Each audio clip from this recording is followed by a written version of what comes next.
Hi, my name is Karen Holmes. I'm the founder and director of the World Peace Organization for the One World Government. Today is the 31st of December, and we're just 20 days away until the inauguration. So things are getting to be, the time seems to be going very slowly in the United States as we get to the election and all these changes are about to take place. But one of the fears that's going on in the United States right now, and maybe around the world, is how much damage that can be done between now and the inauguration. How much damage can Trump do before he is removed from office? He's trying hard to overturn the election in Congress.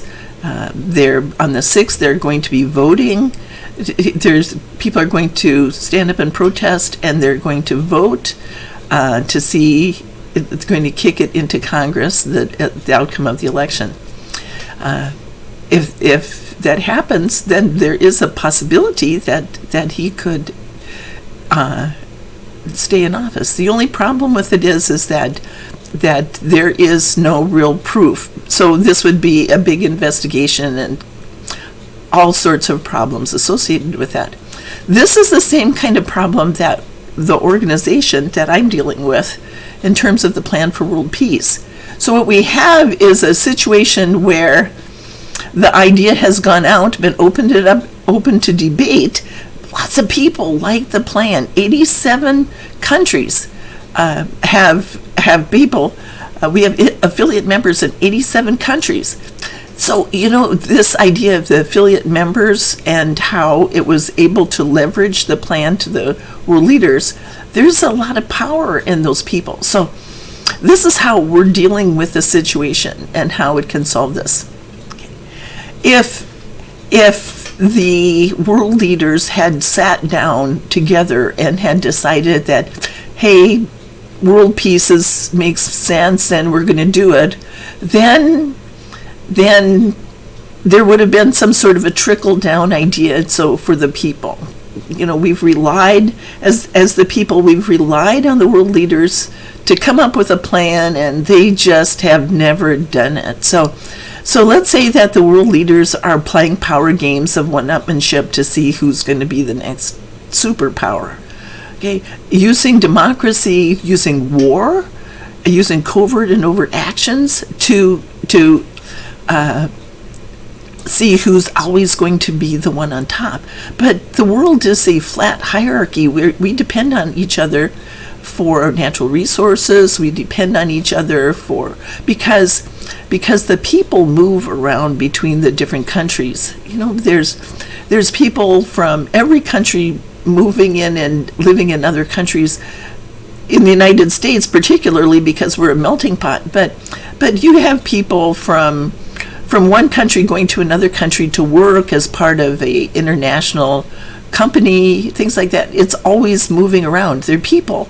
And then there's the people who are being displaced, things like that. So this is how we are solving that problem. We're going to make it so that the world's leaders don't sit down and talk about it. And then the invitations have to come from the people. Okay, now, all of these things, I know that sounds very naive to think that the people are going to be able to have any power to do that, because people don't have any power whatsoever. You look around in the different countries and the people have no voice in their government. That's one of our unalienable rights, to be able to do that.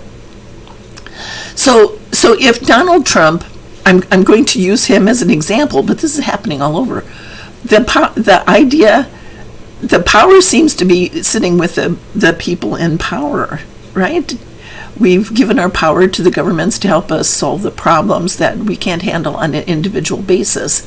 But the power is still derived from the people no matter what, because the people can always uprise and make changes in their government no matter whether it's voting or a coup or whatever.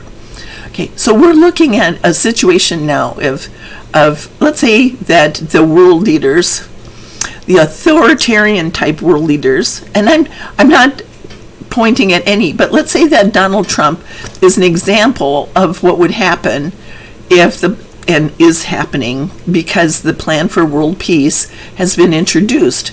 And there's people like Donald Trump who don't like the plan. And like the idea of how they're going to stay in power.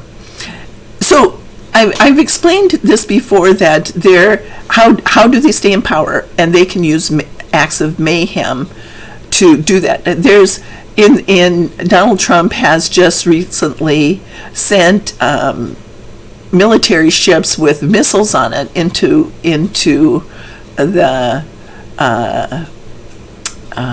Persian Gulf, into right in front of Iran. So Iran doesn't even, we don't even know if Iran is doing anything. Why would Iran do something right now if against Donald Trump, if there's only 20 days until he's out of office? That doesn't make sense. Start a war over this right now when he's going to be out of office? Can't they just stand back and wait for him to be out if they don't like what he's doing?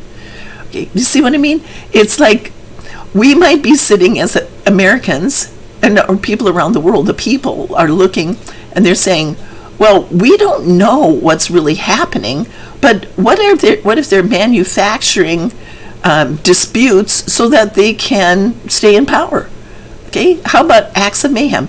In our organization, there have been people who are trying to take it over. They're trying to perpetrate acts of mayhem to prevent it from going forward or to control it from happening. So I know, because we're parallel to the 200 countries, I know that it's happening on the international level too. I have insights into what's happening around the world in the world leaders, because I know who some of the people are and what countries they're parallel to.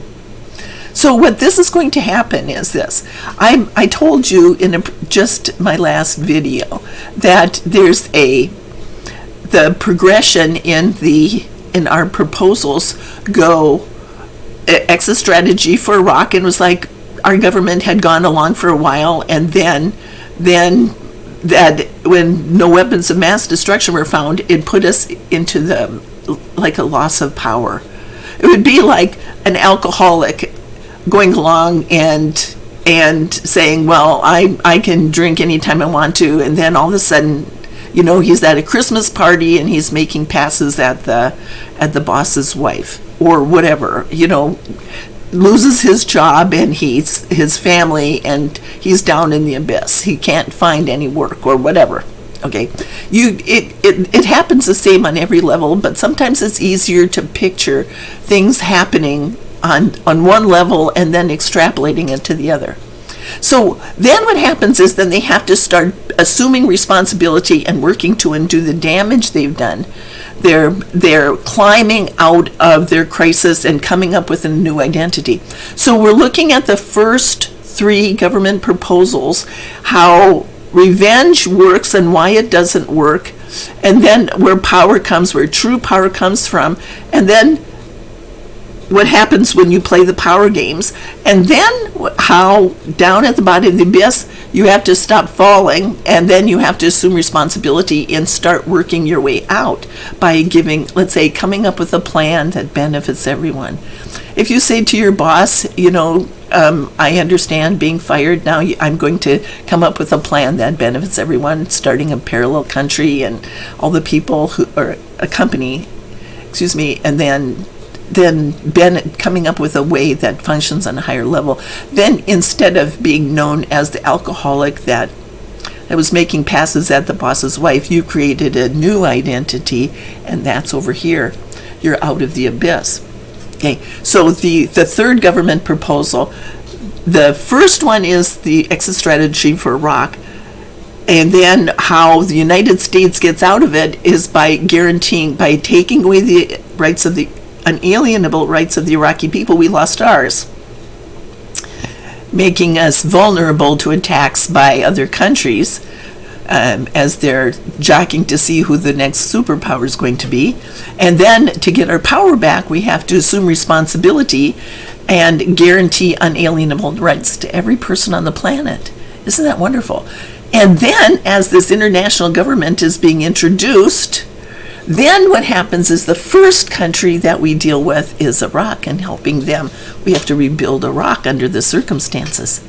Okay, so now, let's say that there are a lot of people, Donald Trump, who don't like the plan for world peace because they say the United States is up here rather than down here. You see what I mean? They say we are not going to be equal to everybody else because we're not going to give away our power that we work so hard to get. They don't realize, this is where the schism is right now, is that a lot of people realize that the United States has lost power on the international level. And there are people up here that say we are still the world superpower, and we're not. Okay, so now I'd like to just look at that for just a minute. When you make that statement, like that kind of thing. So let's say going back to the idea of a businessman.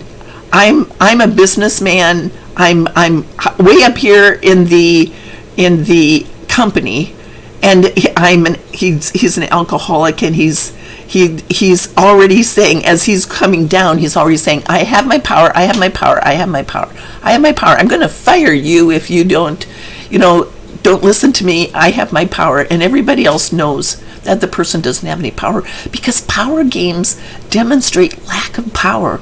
They don't demonstrate how much power you have. They demonstrate lack of power. Okay, so what we're doing here is we're watching people come down and then come up, and how they come up, how they react to that is what's important. If you're down at the bottom, you don't dig yourself another hole by getting revenge on everybody. Revenge doesn't work. That's the first set of books that we have. Okay, then what happens is then you have to assume responsibility, come up and get yourself another identity. Create a new structure, a new identity for yourself. Maybe you weren't happy working at the business in the first place. Now I can speak from personal experience because I went through the same cycle. I was a dental hygienist after 27 years. I loved my job, except in a way I kind of sabotaged myself out of the job. I wasn't very empowered, and so I sabotaged myself in a way.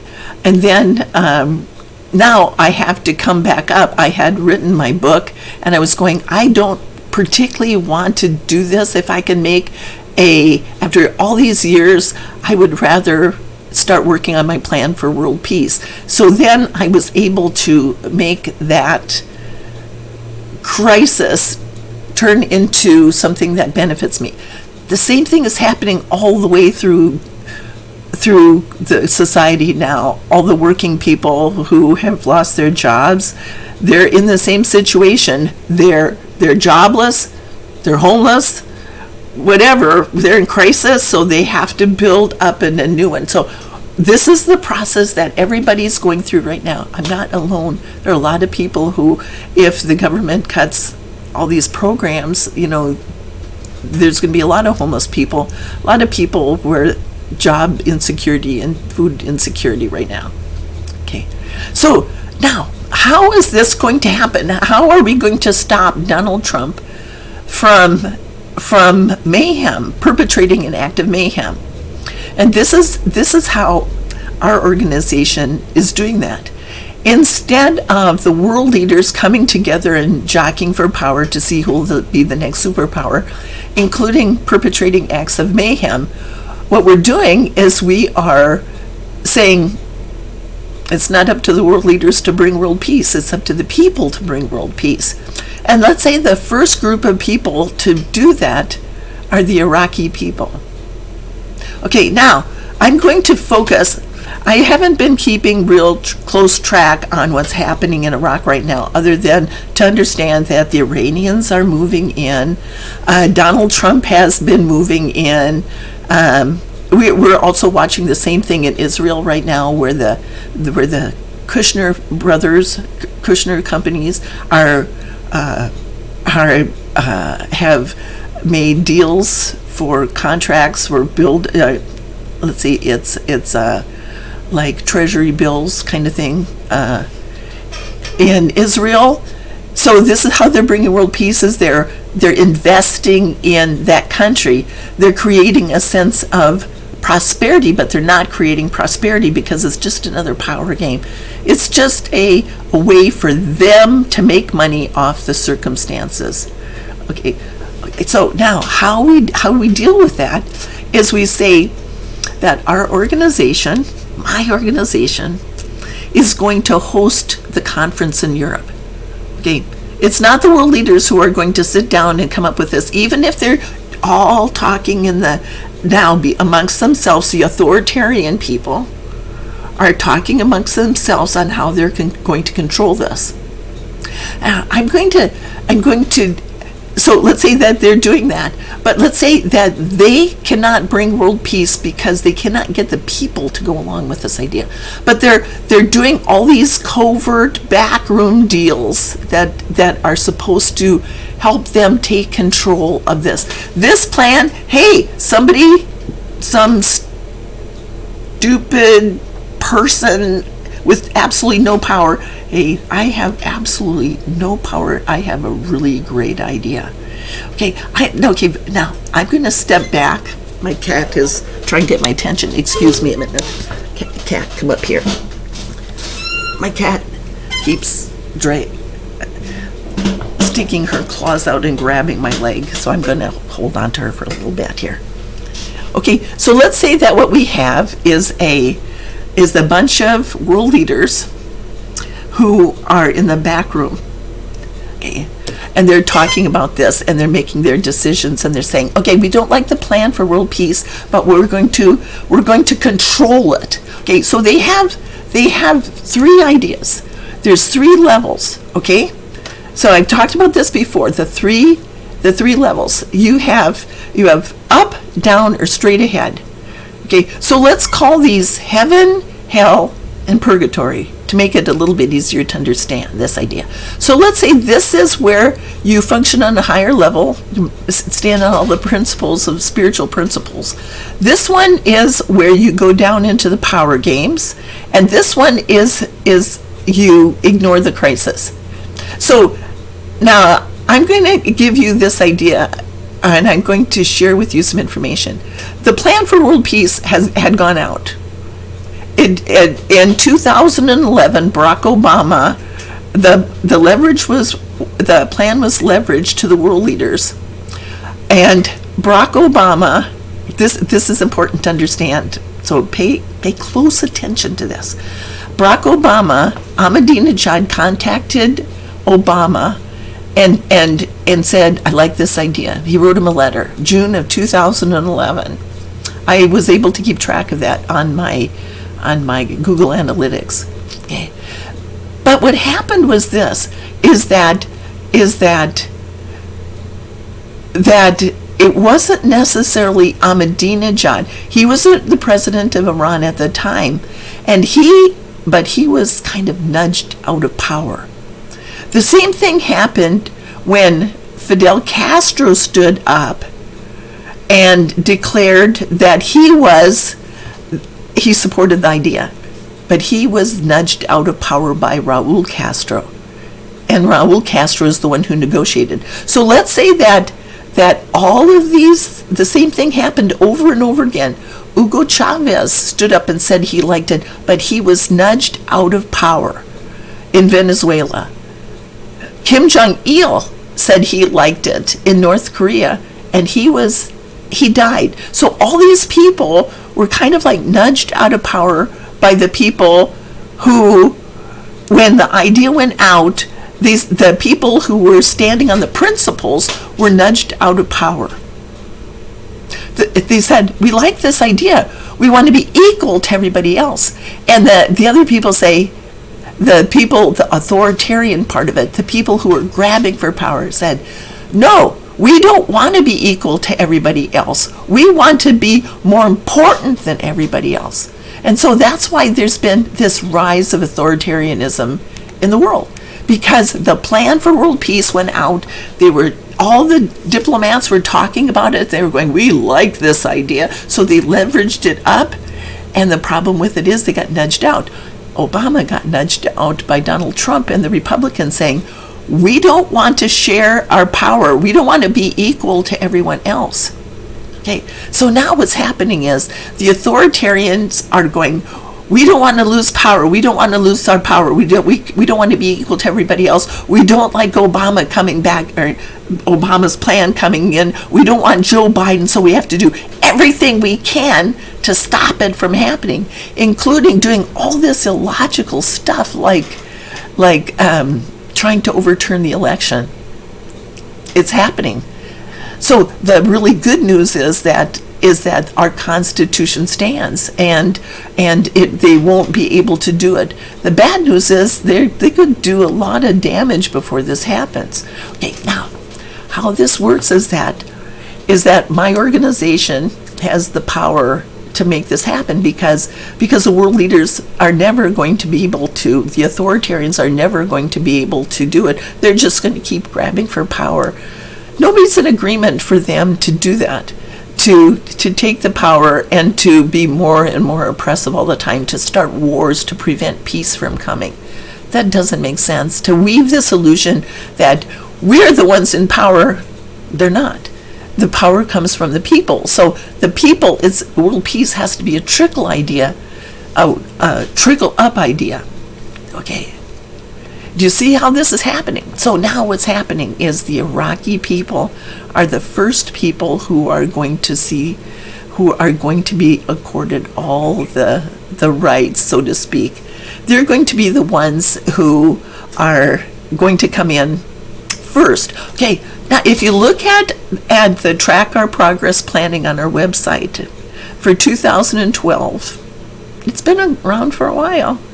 Okay, the 2012, we're still back at 2012 when the plan first was put on, because that's when in 2011 Ahmadinejad, my cat is attacking my leg again. Hey, excuse me.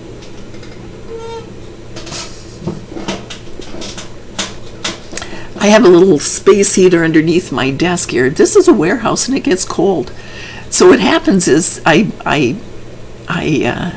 cat loves sitting down there but wants my attention too. Okay, so imagine now that what we're doing now is, if you look at Track Our Progress, you can see that there's various steps happening to bring it about. I posted that in 2012. I put all the training or the planning steps and stages online. So now the first one is the exit strategy for Iraq, and that includes the professional publishing team coming in, and the Oxford and Stonehenge event. So now world leaders wage war. What happens if you've got the biggest military and the biggest and toughest and the most powerful military on the planet? So you're going to go out and take that power for a ride. Okay, you have a situation here where it makes more sense. The economy is not good. It makes more sense for the world leaders to just give up war and handle disputes in court. Okay, so that the Iraq War, ending the Iraq War, which devolved as a genocide, is where we're going to be. I'll talk about that and how Stonehenge is evolving in another video. Okay. What we have then is a series where they're going through conflict resolution, then mediation, and then the court case. Rather than just going to court, they're going to go through to stop the conflict and explain how the conflict to create a sense of respect and equality between the sides. We'll go into that in greater depth in that proposal. But that's where it is right now. The world leaders cannot stop war. I just won't do it. That doesn't work because they're fighting. They're jockeying to see who's the next superpower. If Donald Trump undermines Joe Biden, what prevents Vladimir Putin from coming in, because he's been working with them. That's where we're going to talk, what we're going to talk about in the exit strategy for Iraq, how to protect the world from Russia. Okay, so now what we have is the first government proposal has to do, as we go through this dip, and where the United States is working its way back to having power again, because it's kind of like the Iraq War didn't work. So what we're doing is we have to help to rebuild Iraq. We have to guarantee the Iraqi people their unalienable rights, to get our unalienable rights under universal law. So this is a big thing. We're looking at failed foreign policy. We're looking at purifying the legal system. That's the first idea, is purifying the legal system, because our foreign policy has 60 problems to it. We're not the most powerful country on the planet. We just think we are. When you have 60 glitches in a plan, imagine a computer program that has 60 bugs in it. It's not going to work, is it? No. So this is what's happening now, is that the Iraqi people have been undermined by the Iranians, by the United States through Donald Trump. They're kind of like, after the war, they're going, well, we now can do our own agreements, trade agreements. Now we are a sovereign country, and the government that was put into place was put in from outside the government, so it's never going to work. Just like when the Sykes-Picot, was it Sykes-Picot agreement divided the Iraq and that area across cultural borders. It's never going to work. It was never meant to work. It was meant to maintain control. Putting a parliamentary government in instead of a democracy, why would we do that? It was the United States did that to maintain control over Iraq. Our government is maintaining control over Iraq through its government. I can't. Okay. You don't have to do that, Kat. Okay, so now what has to happen is that for the world leaders to get to the conference in Europe, the final stage with each of the government proposals. Hey, for each of the government proposals, to get there to conference in Europe. Excuse me a minute.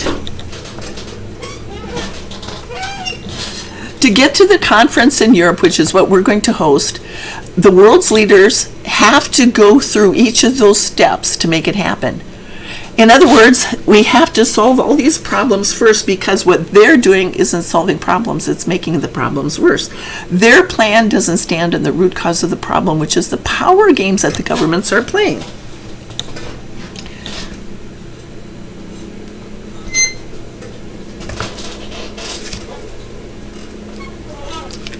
She wants my attention. So she has my attention now. If she isn't going to get it, she's going to sabotage my leg. Okay.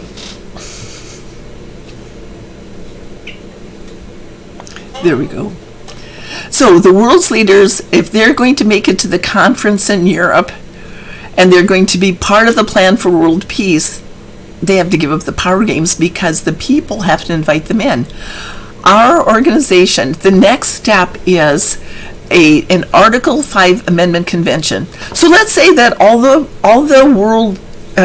government, the U.S. government, comes together and says, we like this idea. This is how we're going to get out of this pandemic crisis, the economic crisis. We're going to just start to renegotiate things, and we're going to decide this ourselves, and then we're going to solve these problems and things like that. They're just going to do it without the people. They're going to do a constitutional amendment amongst themselves, and because they're representing the people of the United States. That isn't going to work, because Donald Trump, for one thing, has told a whole bunch of has woven an illusion. If I also have been working on a website or a YouTube channel for the on the Rainbow Peace Store, which it's my books on world peace, on how to bring world peace. Each government proposal has a set of books associated with it, and I have a separate separate bookstore for independent members that are amateur quality, and then I turn it over to the professional publishing team. So I had to work on that first, and then that allows that to happen. So I'm going along like this. What I mean is this is the first part of this idea, and then to the person who's responsible for dealing with this part of it is the person who's responsible for the professional publishing team. He's also somebody who is part of this idea. So I'm dealing with the exit strategy for Iraq. He's the one who has to. My organization sets up a framework of projects. I cannot lobby. I'm a 501c3. I cannot lobby, but what I can do is set up a framework of projects, and then somebody else assumes responsibility, and it's a very small amount of that. It's within the bigger structure. So it's just all these different nonprofits and all these groups and organizations and different levels and such, that it's a very large idea. It's like not a monopoly, but in a way it's not a monopoly. It's just a bunch of people working together, and they're all helping each other. That's how it works, and I'll explain how it works later as it's starting to unfold. Right now it's in the potential stage. So he is responsible for bringing in the professional publishing team, but he's also, together, I publish the books, he helps me publish the books, but I help him. He's responsible for setting up the crisis center, and I help him set up the crisis center. That brings in all the psychics, the channels, and then that will continue to grow out, and we'll set up channeling this in all the cities so people have a way out of their crisis. I'm going to be setting up my bookstores in other towns, and then working with the channels in that group to set up a crisis center, so they can also work together in the same fashion. Half the money that comes from the books goes to the projects that benefit everyone. So as they sell the books in the bookstore, the money goes to help set up their crisis center. Okay.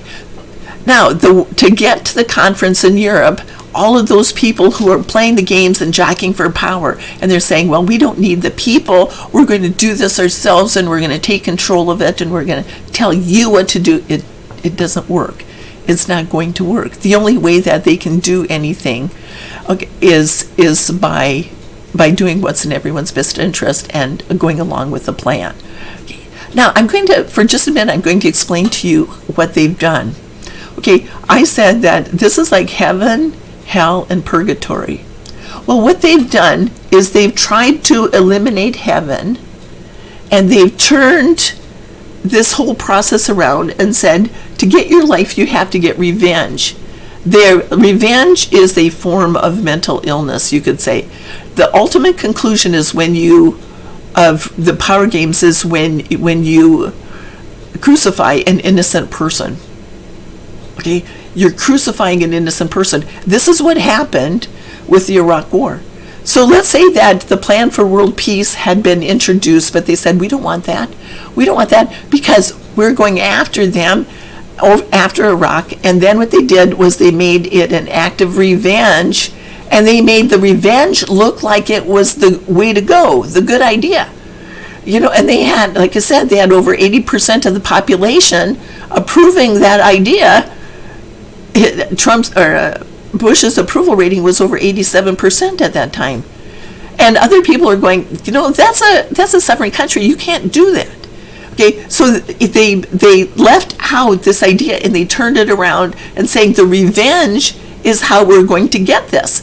We are going to go down into the power games. This is where the Republican Party is right now.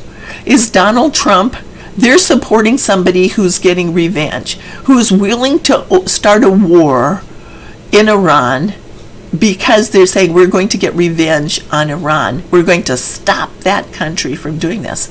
They've turned over this idea. They've made hell look like the way to go. This is how you get your life on a higher level, by getting revenge on somebody. And you know that in a way that's kind of what happens in a lot of the movies and things like that where the plots are where some bad guy comes along and does something mean to somebody, and then the guy goes out and gets revenge, and he's going to just shoot everybody, and he's, you know, the shoot 'em up kind of movies. And that really doesn't work. It might work in a movie and, you know, make a lot of money for the people who do that, but it's not a socially accepted way to solve problems, because it also, by introducing that solution in a movie, how many young people see that? And if you have a situation where in a school, for example, you have everybody working together as in teams, coming up with solutions, problem solving, things like that. Civics classes, everybody working together, learning the principles of what they have to do. You have the school that doesn't solve problems, that they just, oh well, that's the way it is. And then you have the ones that are not solving problems at all, that are just allowing bullies to function. So you have the bullies, and then you have the kids who are being bullied. That's how school shootings come about, is because by removing that top way for them to get out and relying on these two, you flip it over, and the kids are starting to see that revenge is the way they solve problems. That's why you see all these shootings. How do you solve a problem when like when you're being bullied? You know, and I think this was obvious. Like I'm not an expert on schools. You know, I went to high school, went to school just like everybody else, but I'm not that kind of a teacher. I don't teach young people yet, but I will. But if there's no way for them to solve their problems, then that's when they start fighting, or they are basically killed. You know, that's the problem, is when revenge becomes the only solution possible. I'm going to describe this now with the idea of Kim Jong-un and the remarkable thing that he did when Donald Trump started using maximum pressure on him. He had already been aware of, like I said, North Korea. Kim Jong-il knew about the plan for world peace. And I sent government proposals out to all the ambassadors. They had everything there, and they go to parties and they know each other. They talk. They have ideas. And if all 200 ambassadors got my government proposals in a booklet, then they had them there. I sent them out. They talk about it. I've had people ask me for the government proposals and the copy of that booklet. Staff people saying, we would like to have this too. We'd like to see what it says. So that's what I did. I sent him out a long time ago. They knew about it, and they leveraged it up in 2011. So if you're looking at this idea of the world leaders and fighting, what happens then is that North Korea, when Trump was using maximum pressure, they had that available to them. He was backed into the corner. Kim Jong-un was backed into the corner with two untenable ideas. He could either wage a nuclear war or starve. Neither one of those options was suitable for him. So what he did then was he had the plan for world peace. He had the plan for the international government that made all of them equal. And that is when Donald Trump moved in, he says, okay, I like this plan for world peace. He moved in, and nobody knows what their agreement was about. Okay, but that's okay, because North Korea is the last government proposal that we're going to work on for the 2012 proposals, the 8 proposals. The last one is North Korea.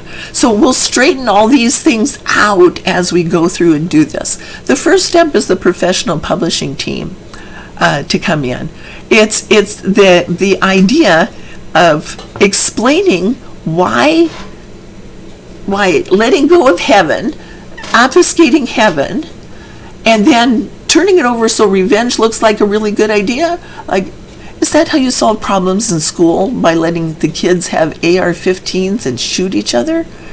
Nah, that doesn't work. Why should it work when their parents are doing it or the government is doing it? Why should you send your kid to the military with an AR-15 or whatever they shoot and send them off to war when you can settle disputes between nations in court and it doesn't cost any money? Okay. Our federal budget on the military is immense. I mean, what would happen if instead we didn't have to worry about it and we sent our attorneys to wage war in court? Doesn't that make more sense? Now we're going back to the first government proposal and we're setting up a protocol for that in international government, an international court system. That's my job. Okay, based on universal law. Okay, straightens out all of these messed up ideas. We don't need revenge. It doesn't make sense. Okay, what does make sense is everybody getting their life equally, being treated fairly and equally, because these are our inalienable rights. Okay, so Donald Trump, if he is about to wage war with Iran, he's moving his ships in with missiles and he's going to threaten Iran, and nobody knows because we don't get the presidential daily briefing, but Biden does. And it's coming down to the point where, why in the world would Iran do that with 20 days to go until, if they're being pressured with maximum pressure, why would they retaliate? Wouldn't it be more likely to say, we support the plan for the international government and we're going to take you to court when this happens. We support this idea where we're going to take you to court. People are starting to function on a higher level. Everybody's starting to remember that world peace functions on a lot better level than a global war. It's not in anyone's best interest for a global war. So we are going to work with the Iraqi people first, and we are going to, because of that, we're going to help to rebuild Iraq.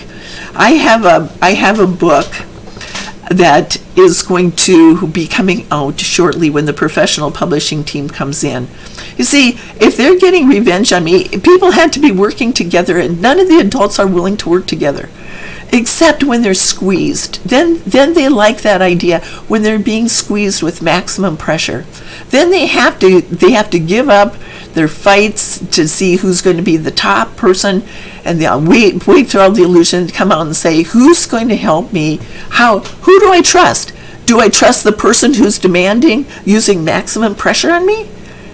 No. And the person who's not solving the problems? No. How about the person who has a plan that benefits everyone?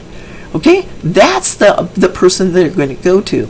So the professional publishing team had to give up all the power games, everything that was going on, the adult thinking, saying that I don't want to work with you.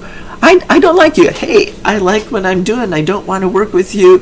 Hey, this is too much conflict. I don't see. The mayhem is saying, I don't want to deal with conflict. That's this. I'm going to pass that on to future generations. And now what's happening is they went down, they're being squeezed. Nobody has any money. Nobody's buying books. To come out of it, they have to be willing to work together. And that's how it's happened. 1 million people had to be in the right time and place and frame of mind for the books to go forward. People had to be willing to they had to be squeezed to come in to do that. And the squeezing action was not based on covert and overt actions.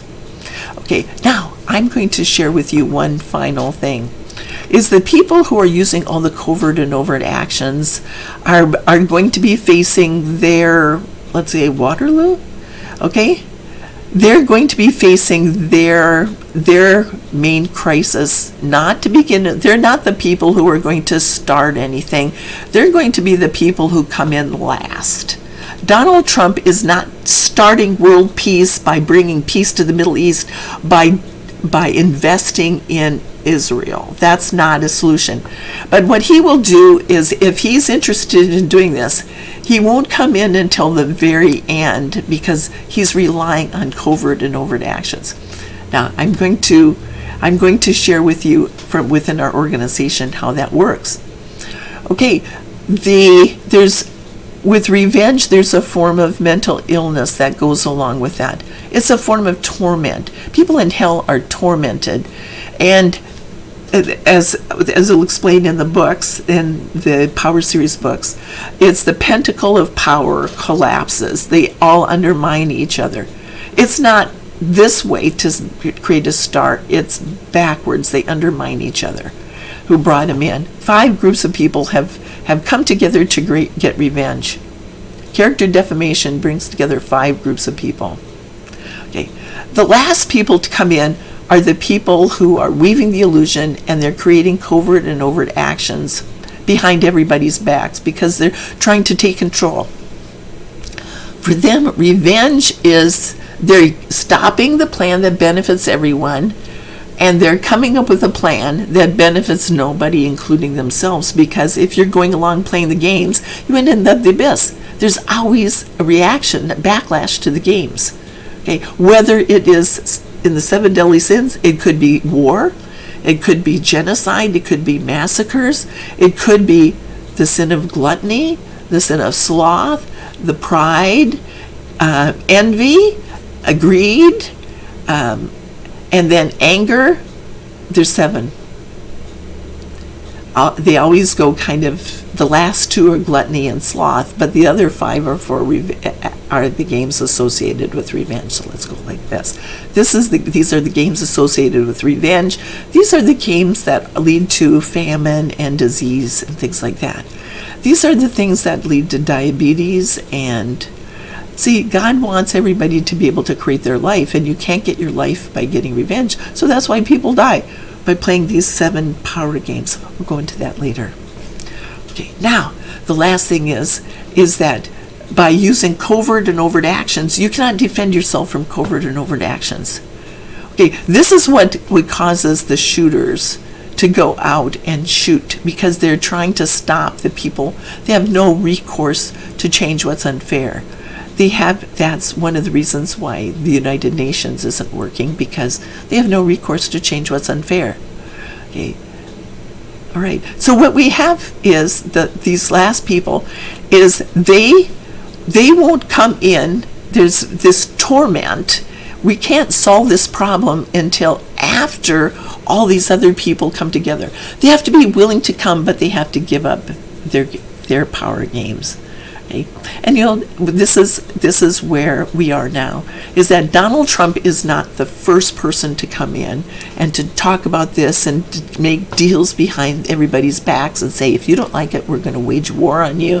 He said, we're going to just work with the people who are my friends and the authoritarian leaders. Okay.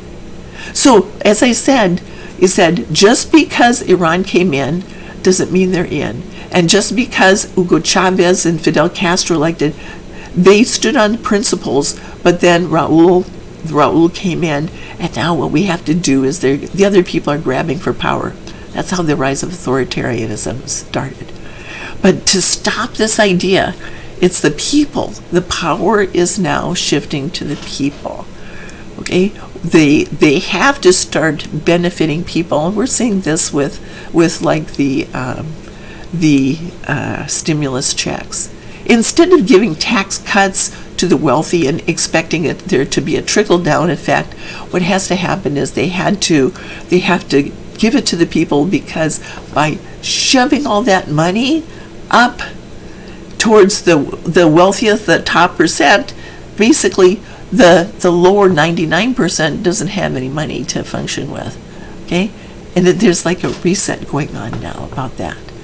They have to let go of those tax breaks, and the same thing happened with George W. Bush when he got out of office, and he destroyed the economy by those tax cuts. There's no trickle-down theory, because people equate money and power, and when you lose your money, you lose your power, so they hold on to their money. Okay, that's all I wanted to talk about today. Thank you for letting me share this information with you, and thank you for listening. I ask you to subscribe, or to like, share, and subscribe, and we'll talk more. Come back later. Thank you. Share this with your family and friends.